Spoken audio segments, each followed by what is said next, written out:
തുന്നൽക്കാരൻ്റെ കഥ. ഇന്നലെ കൂനനെ കണ്ടുമുട്ടുന്നതിന് മുമ്പ് ഞാൻ രാവിലെ ഒരു സദ്യയിൽ പങ്കെടുക്കാൻ പോയിരുന്നു. തുന്നൽക്കാരും ആശാരിമാരും അവിടെ സന്നിഹിതരായിരുന്നു. ഞങ്ങളുടെ ആതിഥേയൻ സുന്ദരനായ ഒരു ചെറുപ്പക്കാരനെയും കൊണ്ട് അവിടെ എത്തിച്ചേർന്നു. ഉള്ളിൽ വന്ന ഉടൻ ആ ചെറുപ്പക്കാരൻ്റെ മുഖം കൂമ്പാള പോലെ വിളറുന്നത് കണ്ടു. അവൻ കൂട്ടത്തിലുണ്ടായിരുന്ന ഒരു ക്ഷുരകനെ ചൂണ്ടി വിളിച്ചു പറഞ്ഞു, "ഇവിടെയും അവൻ എത്തി. ഞാനിനി ഇവിടെ നിൽക്കില്ല." ഇയാളും ക്ഷുരകനും തമ്മിലുള്ള ബന്ധമെന്തെന്നറിയാൻ ഞാൻ ഔത്സുക്യം പ്രകടിപ്പിച്ചു. ഞങ്ങളോട് ആ യുവാവ് കഥ വിവരിക്കാൻ തുടങ്ങി. എൻ്റെ അച്ഛൻ ഒരു വ്യവസായ പ്രമുഖനായിരുന്നു. ഞാൻ അദ്ദേഹത്തിൻ്റെ ഏക മകനും.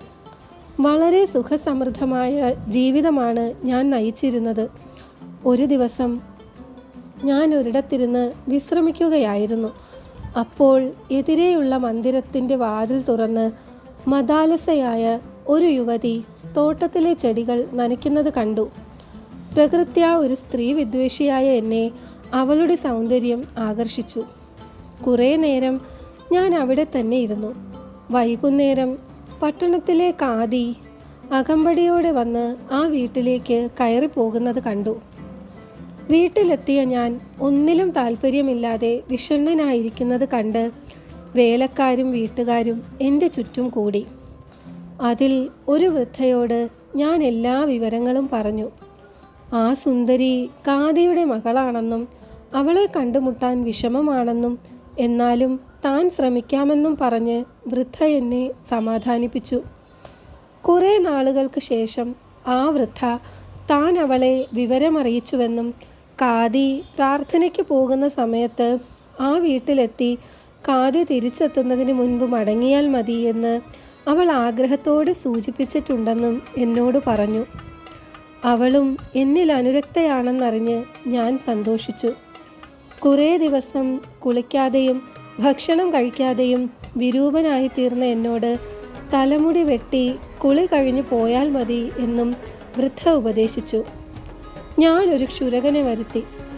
അവൻ തലമുടി വെട്ടുന്ന പണിയുടെ മഹത്വം പ്രകീർത്തിച്ച് കുറേ നേരം കളഞ്ഞു. പിന്നെ സ്വന്തം മഹത്വത്തെക്കുറിച്ചായി. പിന്നെ എൻ്റെ അച്ഛൻ്റെ മഹത്വത്തെക്കുറിച്ചുള്ള വിവരണമായി. എനിക്ക് ഭ്രാന്ത് പിടിക്കുമെന്ന് വരെ തോന്നി. കാതി പ്രാർത്ഥനയ്ക്ക് പോകുമ്പോഴേക്കും അവിടെ എത്തണം. ആ നശിച്ച ചെകുത്താനോ വർത്തമാനം പറഞ്ഞ് എന്നെ കൊല്ലുന്നതല്ലാതെ ജോലി തീർക്കുന്നുമില്ല. ഞാൻ ഒരുവിധം ക്ഷുരകൻ്റെ കയ്യിൽ നിന്ന് രക്ഷപ്പെട്ടു. അവന് ഭക്ഷണവും മറ്റും കൊടുത്തയച്ചു. സുന്ദരിയുടെ വീട്ടിലേക്ക് പുറപ്പെട്ടു. ആ നശിച്ച ക്ഷൗരക്കാരൻ എൻ്റെ ധൃതി കണ്ട് എന്താണ് കാര്യമെന്നറിയാനുള്ള ആകാംക്ഷയോടെ എന്നെ പിന്തുടർന്നു. ഞാൻ അതൊട്ട് അറിഞ്ഞതുമില്ല. അവൾ പറഞ്ഞ പോലെ തന്നെ വാതിൽ തുറന്നിട്ടിരുന്നു. ഞാൻ അകത്തു കടക്കുകയും ചെയ്തു. അതിനിടയിൽ നിർഭാഗ്യവശാൽ അവിടുത്തെ ഒരു വേലക്കാരി കുറ്റം ചെയ്തതിന് ശിക്ഷിക്കപ്പെടുകയായിരുന്നു. അവളെ രക്ഷിക്കാൻ വന്ന വേലക്കാരനും അടികിട്ടി. കരച്ചിലും ബഹളവും കേട്ടു. നമ്മുടെ ക്ഷുരകൻ എന്നെ ആരോ ഉപദ്രവിക്കുകയാണെന്ന് കരുതി കാതി ഞങ്ങളുടെ യജമാനനെ കൊല്ലുന്നേ എന്ന് നിലവിളിച്ചു. ആളുകൾ ഓടിക്കൂടി. എല്ലാവരും കാതിയുടെ വീട്ടിലേക്ക് കയറി. കാതിക്കുണ്ടോ ഇത് വല്ലതും മനസ്സിലാകുന്നു? ശുംഭനായ ക്ഷുരകൻ കാതിയോട് തർക്കിക്കാൻ തുടങ്ങി. നിങ്ങളുടെ മകളുമായി സ്നേഹമായിരുന്നു എൻ്റെ യജമാനൻ. അതിന് നിങ്ങൾ അദ്ദേഹത്തെ അടിച്ചു. ക്ഷുരകൻ ഒച്ചവെച്ചു. ഇതെല്ലാം കേട്ട് ലജ്ജിതനായ കാതി ക്ഷുരകനോട് അയാൾ പറയുന്നത് ശരിയാണെങ്കിൽ എന്നെ കൂട്ടിക്കൊണ്ടു ചെല്ലാൻ പറഞ്ഞു. എന്നെ തിരഞ്ഞ് ക്ഷുരകൻ ഞാൻ ഇരുന്നിടത്ത് തന്നെ എത്തി. ഞാനൊരു പെട്ടിയിൽ ഒളിച്ചിരിക്കുകയായിരുന്നു. അവൻ ആ പെട്ടി എടുത്തുകൊണ്ട് ഓടാൻ തുടങ്ങി. ഒടുവിൽ ഗത്യന്തരമില്ലാതെ ഞാൻ പെട്ടിയിൽ നിന്ന് എടുത്ത് ചാടി. എൻ്റെ ഒരു കാലൊടിഞ്ഞു. അങ്ങനെ ഞാൻ മുടന്തനായി. ആളുകൾക്കെല്ലാം സ്വർണ്ണനാണയം വാരി എറിഞ്ഞു കൊടുത്തുകൊണ്ട് ഒരുവിധം ഞാൻ ഓടി രക്ഷപ്പെട്ടു. എന്നാൽ ആ ചെകുത്താൻ മാത്രം എന്നെ വിട്ടില്ല. എൻ്റെ രക്ഷിതാവായി അവൻ പുറകേ ഉണ്ട്. അവസാനം അവൻ കാണാതെ ഞാനൊരു പീടികയ്ക്കകത്ത് കയറി. അതിൻ്റെ ഉടമസ്ഥൻ എൻ്റെ കൂട്ടുകാരനായിരുന്നു. ക്ഷുരകൻ്റെ മുഖം കാണുന്നത് എനിക്ക് വെറുപ്പായി. അതുകൊണ്ട് ഞാൻ എൻ്റെ സകല വസ്തുക്കളും വീടും കൂട്ടുകാരനെ കൊണ്ട് വിൽപ്പിച്ച് ആ രാജ്യത്ത് നിന്നും പോന്നതാണ്. ഇപ്പോൾ ഇതാ അവനിവിടെ. എനിക്ക് വയ്യ ഇവിടെ നിൽക്കാൻ. ഇതെല്ലാം കേട്ട ക്ഷുരകൻ പറഞ്ഞു, കഷ്ടം, ഞാൻ അദ്ദേഹത്തെ രക്ഷിക്കുവാൻ വേണ്ടി ചെയ്തതാണതെല്ലാം. അന്ന് ഇദ്ദേഹത്തിൻ്റെ ഒരു കാലേ പോയുള്ളൂ.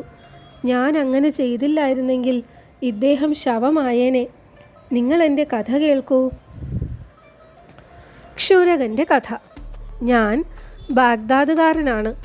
സത്യസന്ധനായ അൽമുൻദാഡിർ ബില്ലായാണ് എൻ്റെ രാജ്യം ഭരിച്ചിരുന്നത്. ഒരു ദിവസം 10 കുറ്റവാളികളെ ഒരു ബോട്ടിൽ കയറ്റി കൊണ്ടുപോവുകയായിരുന്നു. അവർ തമാശയ്ക്ക് ബോട്ട് യാത്ര ചെയ്യുകയാണെന്ന് വെച്ച് ഞാൻ അവരുടെ കൂടെ കൂടി. കരയ്ക്കിറങ്ങിയ 10 പേരുടെയും എൻ്റെയും കഴുത്തിൽ ചങ്ങല വീണു. ഞാനൊന്നും മിണ്ടിയില്ല. അത് തന്നെ എൻ്റെ സ്വഭാവ മഹിമയ്ക്കും ക്ഷമയ്ക്കും ഒരു ഉദാഹരണമല്ലേ കൂട്ടരെ?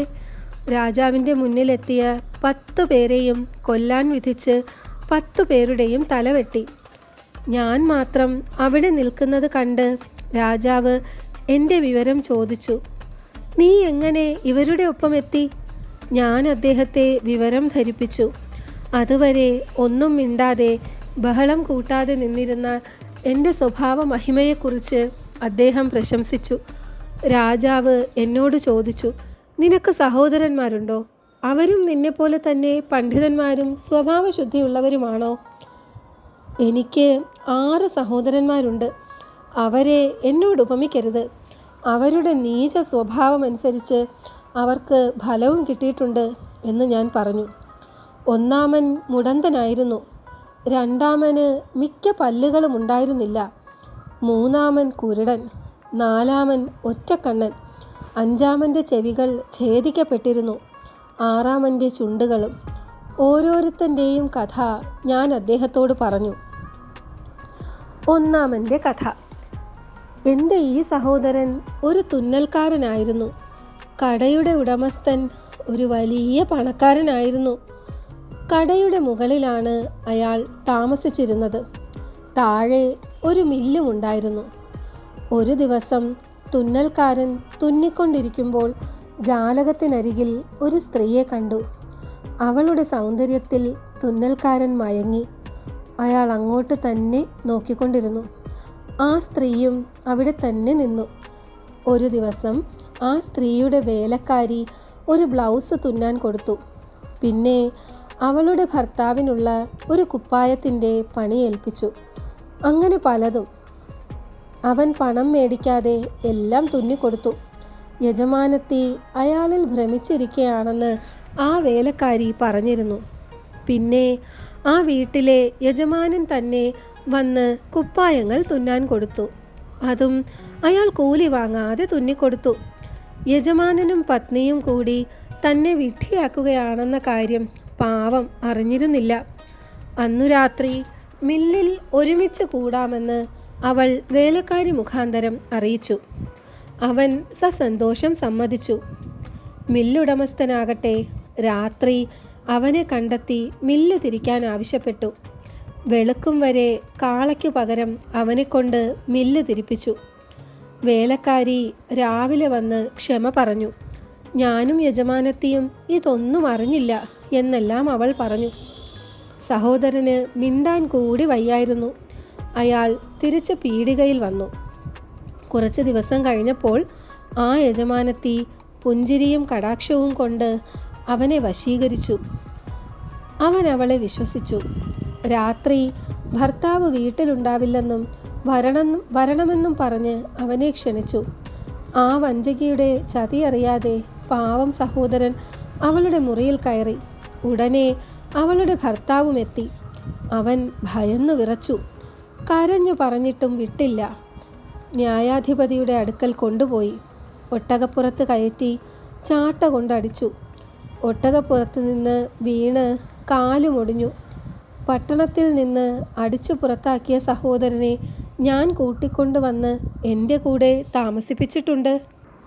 ക്ഷുരകൻ്റെ മറ്റ് സഹോദരരുടെ കഥ നാളെ.